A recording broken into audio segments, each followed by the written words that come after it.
तो चलिए अनुपात की क्लास को आगे बढ़ाते हुए जो संतुलन आधारित प्रश्न होते हैं वो देखते हैं। तो देखिए, तो दो क्वेश्चन हम कंपैरिजन के थ्रू लेंगे। तो इसमें हमें पानी डालना है और इससे निकालना है, तो दोनों एक साथ हमारे कवर हो जाएंगे। ठीक है, तो देखो जो पहला है ये किस तरह का है, तो दूध तथा पानी के 60 लीटर का मिश्रण। मतलब हमें एक बर्तन है जिसमें दूध प्लस पानी दोनों मिक्स है, तो ये कितना है, 60 लीटर है। ठीक है, ठीक है। अब दोनों का जो अनुपात है वो किस अनुपात में है, तो 2:3 के अनुपात में है। मतलब 2 लीटर अगर इसमें दूध है, 3 लीटर पानी है। इस तरह से इसको मिलाया गया है। ठीक है, तो देखो अब मिश्रण में कितना पानी मिलाना चाहिए ताकि पानी की मात्रा दूध की मात्रा से 4 गुनी हो जाए। मतलब हमें इसमें और पानी ऐड करना है ताकि जो पानी है वो दूध से 4 गुना बढ़ जाए। मतलब अगर दूध इसमें 1 लीटर होगा तो पानी जो है वो 4 लीटर होना चाहिए। इतना पानी हमें डालना है। ठीक है, तो क्वेश्चन समझ में आ गया। तो देखो अब इसे सॉल्व करने का एक सिंपल सा तरीका है। तो देखो यहाँ पे दूध अनुपात पानी कितना दिया हुआ है, 2:3। ठीक है, अब हमें क्या बोला है, इसमें कितना पानी और मिलाएं कि हमारा दोनों का अनुपात क्या हो जाए, जो दूध है वो 1 और जो पानी है वो 4। मतलब पानी हमारा 4 गुना हो जाए। ठीक है, तो इतना हो जाए ये हमें कहा गया है। मतलब पानी जो है दूध से 4 गुना हो जाए। सीधा सीधा ये दे दिया है। तो हमारे क्या कर रहा है, हमें पानी इस पे ऐड कर रहे हैं, लेकिन दूध की जो मात्रा है, मतलब मान लो दूध 2 लीटर इस पे अभी भी है, तो 2 लीटर पानी मिलाने के बाद भी इसमें दूध जो है वो 2 लीटर ही होगा। ठीक है, तो पानी जो है की मात्रा नहीं बदलती।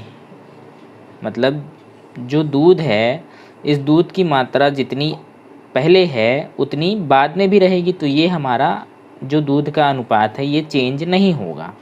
तो हम क्या करेंगे, जो ये अनुपात हमें मिला है 1:4, इसमें हम 2 का गुणा कर देंगे सीधा सीधा। ठीक है, तो देखो यहाँ पे 2 एकम 2, मतलब 2 यहाँ पहले भी जितना था अभी भी 2 उतना ही है। मतलब 2 नहीं बदला। इसी तरह से जो बराबर है, मतलब इस पे हम पानी ऐड कर रहे हैं तो पानी कम या ज़्यादा हो रहा है, लेकिन दूध हमारा उतना ही है। तो इसलिए हम इस 2 का मल्टीप्लाई करेंगे तो दूध देखो यहाँ पे भी उतना ही मिल गया जितना यहाँ पे है।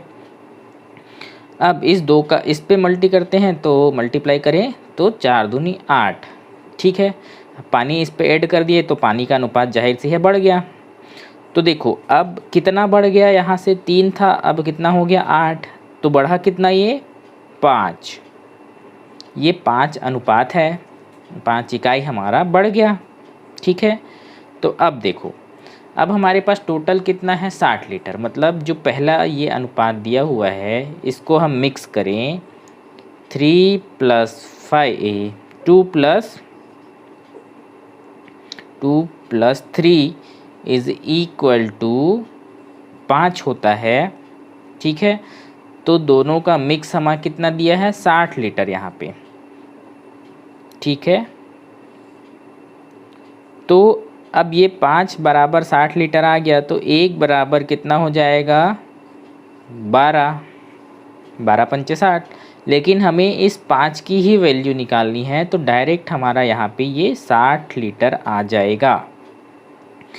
मतलब इस पे अगर हम 60 लीटर पानी और ऐड करें इस मात्रा में, तो हमारा जो पानी और दूध का अनुपात है वो 2:8 हो जाएगा। मतलब दूध से जो पानी है वो 4 गुना हो जाएगा।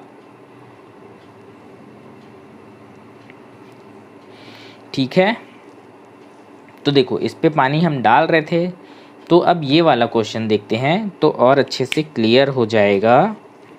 तो देखो इस पे क्या है, दूध तथा पानी के 50 लीटर मिश्रण में। मतलब दूध और पानी का जो है वो मिश्रण हमें इस पे 50 लीटर दिया हुआ है।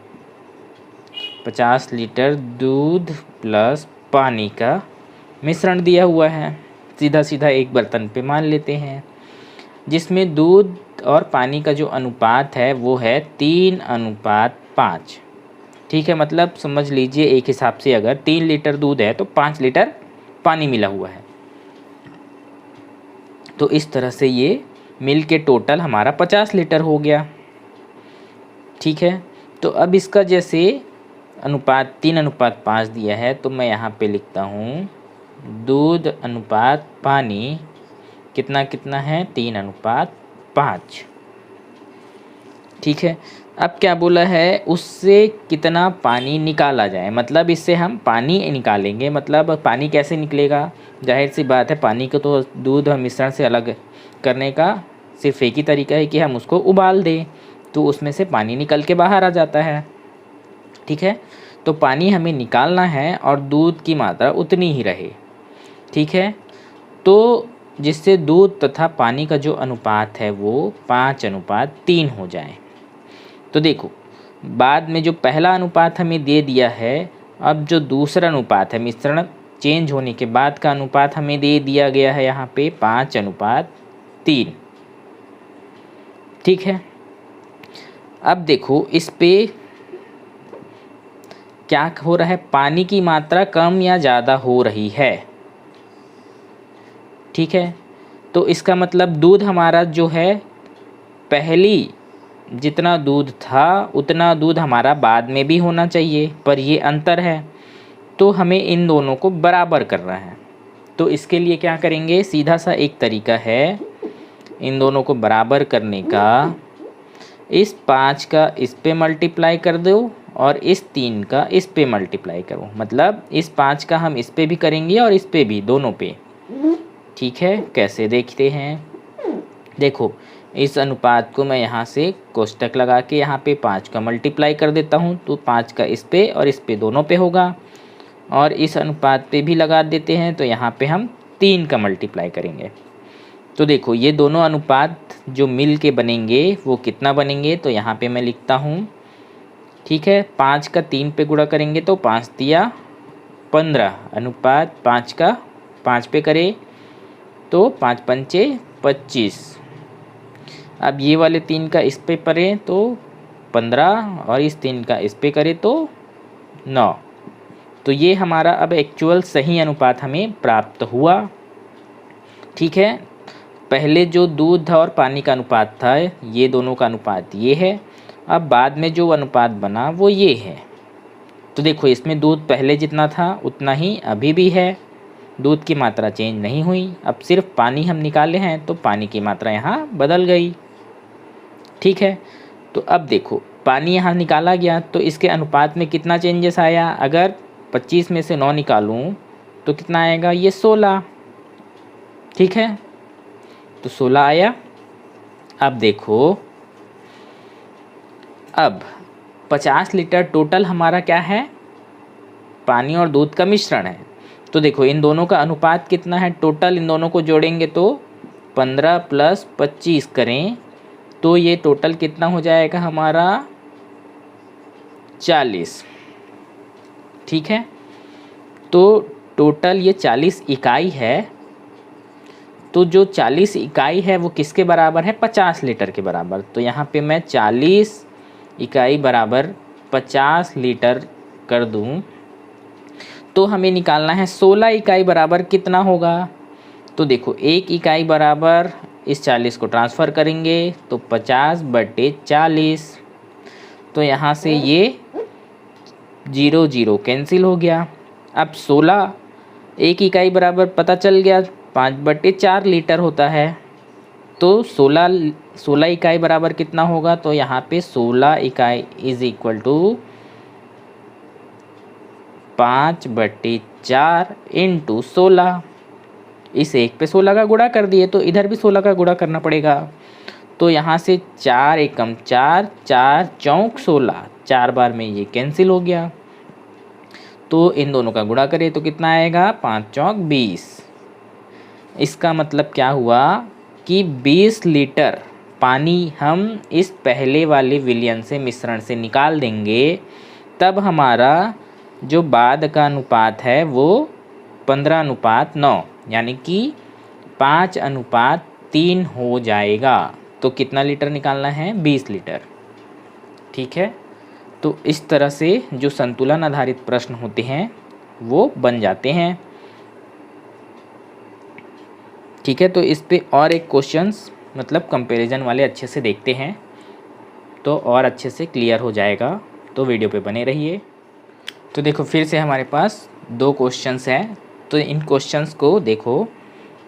एक मिश्रण में अम्ल तथा पानी का अनुपात 4:5 है। 24 लीटर अम्ल निकालने पर मिश्रण में अम्ल की मात्रा आधी हो जाती है। तो आरंभिक मिश्रण में पानी की मात्रा ज्ञात करना है। ठीक है, एक हमारे पास बर्तन है जिसमें क्या है? अम्ल और पानी मिला हुआ है। ठीक है, अब क्या बोल रहा है? इसमें से 24 लीटर अम्ल, मतलब जो अम्ल है उसको मैं 24 लीटर निकाल रहा हूँ। इसको निकालना है, 24 लीटर अम्ल निकालना है। तो क्या बोलता है?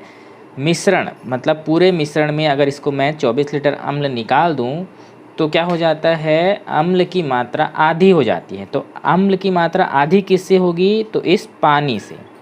ठीक है, तो पानी जितना होगा उससे आधा हो जाएगा हमारा अम्ल जब हम इसमें 24 लीटर अम्ल निकाल देंगे। ठीक है, तो देखो अम्ल और पानी का अनुपात हमें कितना दिया हुआ है? 5:4। अब मैं 24 लीटर इसमें से अम्ल निकाल दे रहा हूँ। ठीक है, तो हमारे पास जो अगला अनुपात, फाइनल अनुपात, ये फर्स्ट अनुपात, ये लास्ट अनुपात, कितना बचेगा बोला है? हमारा आधा हो जाएगा। तो आधा किससे हो जाएगा? पानी से। तो अगर पानी हमारे पास 4 है तो अम्ल कितना हो जाएगा? यहाँ पे 2, इसका आधा। ठीक है, तो ये हमारा फाइनल अनुपात है। तो देखो अब क्या हो रहा है? अम्ल हम इसमें से निकाल रहे हैं, पानी तो उतना ही है, तो पहले जितना था उतना अभी भी है। ठीक है, तो ये बराबर है और ये अलग, तो हमें कुछ अलग से करना नहीं पड़ेगा। हमें सिर्फ ये देखना है कि इस 5 से ये 2 कितना कम है? तो 3। तो जो ये 3 इकाई है ये इस 24 के बराबर होगा। ठीक है, सीधा सीधा यहाँ पे देखिए ये 3 इकाई हो गया 24 के बराबर। तो 1 इकाई बराबर कितना हो जाएगा? 3 से इसमें भाग दे देंगे, 24/3 हो जाएगा, ये नीचे आएगा। तो 3 अट्ठे 24, तो 1 इकाई बराबर 8। ठीक है, तो हमें क्या पूछा है? आरंभिक मिश्रण में पानी की मात्रा, मतलब ये जो पहला मिश्रण है इसमें हमारा ये पानी की मात्रा पूछा है। तो 1 बराबर अगर 8 है तो 4 बराबर कितना हो जाएगा? इस 8 में 4 का गुणा करूं तो कितना हो जाएगा? 8 चौक 32। तो 32 लीटर पानी है पहले मिश्रण में, और बाद में भी उतना ही रहेगा, सिर्फ हमारा अम्ल चेंज होगा। ठीक है, तो ये क्वेश्चन इस तरह से बनेगा। अब देखो ये वाला क्वेश्चन थोड़ा सा इम्पोर्टेंट है, तो ये क्वेश्चन ध्यान से देखना।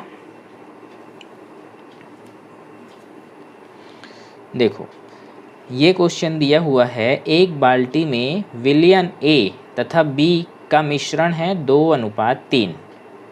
ठीक है, अब उसके आगे बोला है कि यदि 40 लीटर विलयन को 40 लीटर विलयन बी के साथ बदल दिया जाए जिससे दोनों विलयन का अनुपात 1:4 हो जाए, तो मिश्रण की प्रारंभिक मात्रा ज्ञात करनी है। तो देखो इधर पहले एक बर्तन है, इसमें विलयन ए प्लस बी दोनों भरा हुआ है। ठीक है, तो अब ये दोनों इसमें पूरा भरा हुआ है। तो अब इसमें इसकी मात्रा कितनी है ये हमें नहीं दिया है। हमें क्या बोला है? 40 लीटर विलयन, मतलब इस पूरे का 40 लीटर हमें इसमें से निकाल देना है और 40 लीटर विलयन बी के साथ बदल दिया जाए। ठीक है, इसका पूरा दोनों का मिक्स वाला जो मिश्रण है 40 लीटर हम इस पे निकाल दिए और उसकी जगह हमने इस पे 40 लीटर ऐड कर दिया है सिर्फ विलयन बी। ठीक है, बी के साथ बदलना है, मतलब जो बी है ये को 40 लीटर हम इस पे भर देंगे। ठीक है, तो भर दिया जाए, बदल दिया जाए, जिससे दोनों विलयन का अनुपात क्या हो जाता है, 1:4। ठीक है, तो इतना करने के बाद इसमें जो विलयन ए और बी का अनुपात है वो 1:4 हो जाता है। ये हमारा फाइनल अनुपात दिया हुआ है। तो मिश्रण की प्रारंभिक मात्रा ज्ञात करनी है, मतलब शुरुआत में हमारा मिश्रण कितने लीटर का है, दोनों मिला हुआ, ये ज्ञात करना है। ठीक है, तो इससे पहले मैं आपको एक चीज़ बता दूं कि देखो इसमें विलयन दोनों भरे हुए हैं, तो इसका अनुपात मान लो x/y है। अब इन दोनों से मैं जितना लीटर निकालूं या जितना इसमें से बाहर करूं, मतलब दोनों का मिश्रण को अगर मैं इसमें से निकालता हूं, जितना भी निकालूं, चाहे 10 लीटर, चाहे 50 लीटर, चाहे 100 लीटर, जितना भी निकालूं, इसके अनुपात में कोई फ़र्क नहीं पड़ता है। ठीक है, दोनों के मिश्रण को अगर हम उससे निकाल लें तो उनके अनुपात में कोई फ़र्क नहीं पड़ता है। ठीक है, ये ध्यान रखें, ये बहुत इम्पॉर्टेंट चीज़ है। तो जितना मिश्रण ये था उसका अनुपात जितना होगा, हम इसमें से 40 लीटर निकालने के बाद भी उसका अनुपात उतना ही होगा। ठीक है, तो मान लेते हैं A/B। अब इसमें से 40 लीटर मैंने निकाल दिया और इस B को बस 40 लीटर से डाल दिया, तो इसमें जितनी मात्रा थी, मात्रा तो उतनी ही रहेगी। ठीक है, मात्रा चेंज नहीं हुआ, क्योंकि 40 लीटर मैंने निकाला तो 40 लीटर डाला भी, लेकिन 40 लीटर मैंने सिर्फ ये डाला B। तो इसका जो फाइनल अनुपात है वो कितना हो गया, 1:4। ठीक है, तो देखो, तो टोटल प्रारंभिक मात्रा ज्ञात करना है, तो मात्रा जो है वो पहले जितना था वो अभी भी उतना ही होगा। तो इन दोनों को टोटल अगर मैं मिला दूं, तो एक चीज़ हम भूल रहे हैं कि यहाँ पे स्टार्टिंग में हमें मिश्रण का अनुपात दिया हुआ है। ठीक है, तो ये XY की जगह हम 2:3 लेते हैं। तो देखो शुरू में हमें जो अनुपात है वो दिया हुआ है 3। ठीक है, तो अब इसमें से 40 लीटर मैंने निकाल दिया, तो भी हमारा ये अनुपात 2:3 ही होगा। अब उसके बाद फिर इस पे मैंने 40 लीटर सिर्फ ये B ऐड किया, तो फिर ये हमारा अनुपात कितना हो गया, 1:4।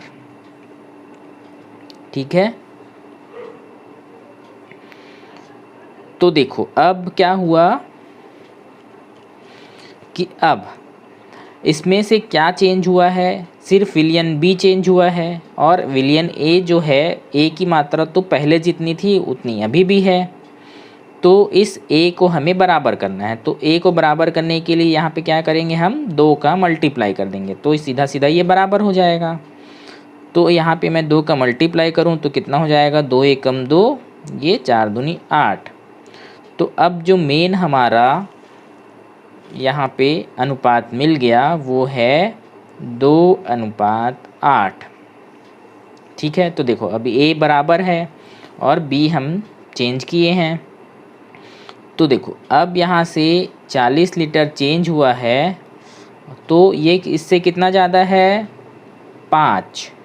तो जो ये 40 लीटर है, देखो ये इससे कितना ज़्यादा है, तो 5। तो ये 5 इकाई बराबर हमने 40 लीटर इस पे चेंज किया है, तो ये हो जाएगा 40 के बराबर। ठीक है, तो 1 बराबर कितना हो गया, 5 × 40, तो 1 बराबर 1 इकाई बराबर 8, मतलब 8 लीटर। तो मिश्रण की प्रारंभिक मात्रा कितनी है, 3 और 2 5। ठीक है, दोनों 5 है, तो 5 बराबर हमारा 40 है। ठीक है, तो जो इसका मिश्रण का हमारा एक्चुअल में निकलेगा, तो देखो पहले जितनी मात्रा थी, मात्रा बाद में भी उतनी ही है, मात्रा चेंज नहीं होती है। तो हमारा एक्चुअल जो इसका मात्रा निकलेगा वो फाइनल वाले से निकालना है। ठीक है, तो देखो ये टोटल कितना हो जाएगा, 8 और 2 10। तो 10 इकाई बराबर हमारा कितना हो जाएगा, 1 इकाई बराबर यहाँ पे 8 आ गया, तो 10 इकाई बराबर 80 लीटर। तो प्रारंभ में हमारे पास मिश्रण था 80 लीटर, उसमें से 40 लीटर मैंने निकाल के 40 लीटर सिर्फ बी विलयन को डाल दिया, तो मात्रा कितनी ही उतनी ही रहेगी, 80 लीटर ही। ठीक है, बस उसका अनुपात चेंज हो जाता है। तो समझ में आ गया होगा।